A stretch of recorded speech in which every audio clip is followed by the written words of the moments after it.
السلام علیکم. امید ہے آپ سب لوگ خیریت سے ہوں گے. میں پروفیسر تاج محل خان آپ سے مخاطب ہوں. ہم لوگ ایم اے پولیٹیکل سائنس کا 5th پیپر پڑھ رہے ہیں. بک کا نام ہے نظریہ پاکستان، انگریزی میں اس کو آئیڈیالوجی پاکستان کہا جاتا ہے. آج ہم جو سوال اس کا پڑھنے جا رہے ہیں وہ 1977 کے مارشل لاء کے اسباب بھی ہم اسے کہہ سکتے ہیں، اور ذوالفقار علی بھٹو کی حکومت کے ناکامی کے اسباب بھی کہہ سکتے ہیں، یا ضیاء الحق کے دور حکومت کے آنے کے اسباب بھی کہہ سکتے ہیں.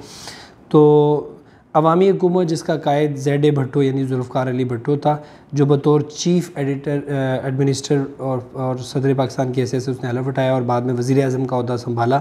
اس کے دور میں بہت ساری اصلاحات نافذ کی گئیں، عوام کو سبز باغ دکھائے گئے، لیکن جب وہ پورے نہ ہوئے تو اس کے بعد اس کی پارٹی کے اندر بھی ظلم و تشدد کے لوگ شکار ہوئے اور لوگ اس کے خلاف ہوئے، اور اس کی حکومت بھی چلے گی. اور نہ صرف حکومت چلے گی بلکہ اس کو پھانسی دی گئی.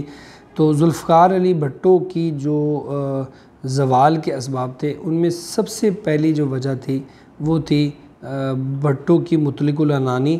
آپ کے دور حکومت میں ایسی بہت ساری مثالیں منظر عام پر آتی ہے کہ آپ بالکل اپنے فیصلوں میں کسی کی بات کو نہیں سنتے تھے، مکمل مطلق العنان تھے، ڈکٹیٹر تھے.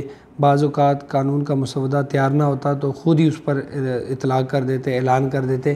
تو اس وجہ سے جو ہے نا ابھی صدر کے پاس منظوری کے لیے بھی نہ جاتے تو اس کو قانون بنا لیا جاتا. تو پہلا جو ان کی زوال کی وجہ تھی وہ تھی مطلق العنان ہونا.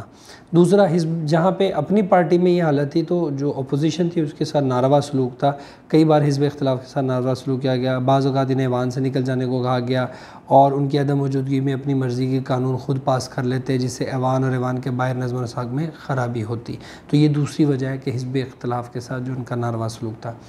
پھر 1970 کے انتخابات میں بھٹو کو مغربی پاکستان میں اکثریت ملی تھی مگر مشرقی پاکستان میں حاصل نہیں تھی. اور یوں اگر حکومت تشکیل دینے کی دعوت مجیب الرحمان کو دی جاتی تو بھٹو حزب اختلاف کی حیثیت حاصل ہوتی. مگر 20 دسمبر 1971 تک مشرقی پاکستان مغربی پاکستان سے علیحدہ ہو گیا اور یوں بھٹو کی اکثریت حاصل ہو گئی اور وہ اپنی منمانی کی وجہ سے اس پارٹی اور اکثریت اس کی پارٹی کو حاصل ہو گئی. تو اس کی وجہ سے جو ہے نا اس نے اپنی منمانی کرنا شروع کر دی جس کی وجہ سے اس کی حکومت زوال پذیر ہوئی. بدترین آمریت بھی ایک وجہ ہے اس کے زوال کی وجہ کہ پاکستان کے جب دو حصوں میں تقسیم کیا گیا اور بھٹو کو حکومت مل گئی تو اس نے جو ہے نا اپنی حکم نامے جاری کرنا شروع کر دیے اور اس کو پاکستانی دور میں بدترین آمریت کا دور کہا جاتا ہے. فیڈرل سیکورٹی فورسز کے نام سے اس نے فورس بنائی. جو ذوالفقار علی بھٹو ہیں حزب اختلاف کی آواز کو دبانے کے لیے اور سیاسی لیڈروں کو زبان بندی کے لیے انہوں نے فوجی فیڈرل سیکورٹی فورس بنائی جس کی تشہیر تو کی گئی کہ یہ عوام کی حفاظت و امن و امان کے لیے، لیکن دراصل اس کا مقصد تھا کہ اپنے جو درپردہ دشمن تھے ان کا قتل، ان پر تشدد، مار پیٹ، اغوا وغیرہ یہ چیزیں شامل تھیں. اسلامی سوشلزم کے خلاف رد عمل تھا. پاکستان اسلام کے نام پر حاصل کیا گیا مگر بدقسمتی سے اسلام صرف نام ہی رہ گیا. ایسے اقدامات بہت کم تھے جو اسلام کی ترویج و ترقی پہ چلتے. بھٹو کے دور میں اسلامی سوشلزم کے قیام پر پاکستان کی ترقی اور خوشحالی کو جو ہے نا پرچار کیا گیا اور اسلام کو جو ہے نا برائے نام رکھا گیا جس کی وجہ سے لوگ اس کے خلاف ہو گئے. اس نے تو یہ بات بھی کہی تھی کہ پاکستان میں ملاازم کے لیے کوئی جگہ نہیں، کسی مولوی کو دین فروشی کی اجازت نہیں دیں گے، اگر کسی ملا نے سر اٹھانے کی کوشش کی تو اس کے ساتھ بہت برا سلوک کیا جائے گا. یوں علماء جو تھے ان کو ان کا اغوا، قید، قتل جیسی اذیتوں کا سامنا انہیں کرنا پڑا. یہ بھی اس کے زوال کی وجہ بنا. جہاں صرف علماء کے ساتھ برا سلوک ہوا وہاں طالب علموں کے ساتھ بھی ناروا سلوک کیا گیا. علماء کی طرف جو طالب علم بھی اس حکومت کی بد سلوکیوں سے نہ بچ سکے، اور اگرچہ ایک حقیقت کے طالب علموں نے اس پارٹی کے اقتدار کے حصول تک پہنچنے میں مدد دی تھی اور اس کو کامیابی سے ہمکنار کیا تھا، لیکن انہی طلباء کے ساتھ وحشیانہ سلوک جو ہے وہ کیا گیا.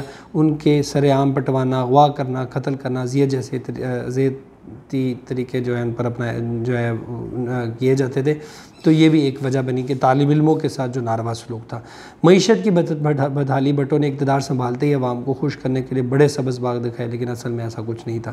عدلیہ سے بدسلوکی تھا. بھٹو نے اپنے دور حکومت میں اپنی منمانی کرتے ہوئے اپنی مرضی کے سامنے عدلیہ کو جھکانے کے لیے اسے بدسلوکیاں جو ہے وہ کی گئی. سرکاری رقم کا بے دریغ استعمال کیا گیا. عوام کو تو سبز باغ دکھائے گئے لیکن دراصل وہ پیسہ اپنی کوٹھیوں کے لیے، آزائش، تزئین اور آزمائش کے لیے باہر ممالک جو ہے وہ چیزیں جو ہے وہ بھیجی گئیں.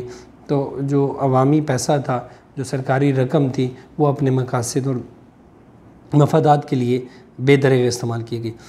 بھٹو نے انتخابات میں بھی دھاندلی کی، جو دوبارہ الیکشن ہوئے 1977 میں، اس میں بھی جو ہے اس نے مکمل طور پہ گرفت حاصل کی، اور اس سے پہلے الیکشن میں بھی۔